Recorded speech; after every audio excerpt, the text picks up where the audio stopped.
ফুচকা খেতে ভালোবাসি না এমন বাঙালি প্রায় নেই বললেই চলে। কম বেশি প্রত্যেকটা মানুষই কিন্তু আমরা ফুচকা খেতে খুবই ভালোবাসি।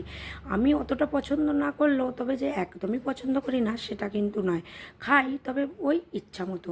আর আজকের ফুচকা খাওয়াটা সবথেকে সেরা ছিল। তার কারণটা কি জানে, এই যে এই কাকুটাকে দেখছেন, ইনি কিন্তু সেই ছোটোবেলা থেকে আমাদেরকে ফুচকা বিক্রি করে আসছে। স্কুল কলেজে সব জায়গাতেই কিন্তু এনার কাছ থেকে ফুচকা খেয়েছি। আর গ্রামে এসেছি, একটু তো ফুচকার স্বাদ নিতেই হবে নাকি। আর গ্রামে কিন্তু ফুচকা অনেকটাই সস্তা। কয়েকদিন ধরেই মনে হচ্ছিল যে একটু ফুচকা খাবো, তবে এই কাকুটাকে আর খুঁজে পাচ্ছিলাম না। আজ হঠাৎ করে এনার সাইকেলের প্যাকর প্যাকর আওয়াজ শুনেই আমি ছুটে বেরিয়ে যেয়ে একদম গাড়ি সমেত উঠানে নিয়ে হাজির করেছি। আর দেখুন না, আমি নিয়ে আসতে না আসতেই সবাই কিন্তু লাইন দিয়ে দাঁড়িয়ে পড়েছিল। শুধু একা কিন্তু খাইনি, বাড়ির প্রত্যেকটা মানুষকে কিন্তু নিয়ে এসে ফুচকা খাইয়েছিলাম। সবাই কিন্তু খুব মজা করছিল।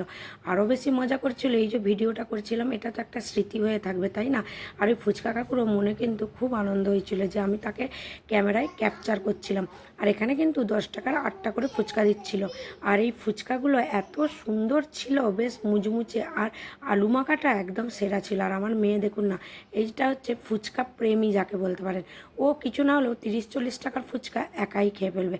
খাবার মধ্যেই ফুচকাটাইও বেশি খায়, ভাত মুড়ি তো খায় না বললেই চলে। আর এদিকে এই যে আমার ভাইজি, ও কিন্তু চলে এসেছে। ছেলেবেলার দিনগুলোর কথা খুব মনে পড়ে জানেন, তখন 10 টাকায় 12টা 13টা করে ফুচকা দিত।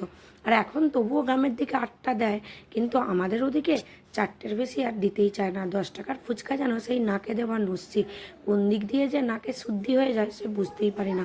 সবার লাস্টে দাঁড়িয়েছিল আমার মা, আমার বর আর আমার মেয়ে। দেখেছেন, খাওয়াই শেষ হয়নি। আর এদিকে আমার নজেটি মা একদম কাঁথা মুড়ি দিয়ে কিন্তু ঘুমাচ্ছিল।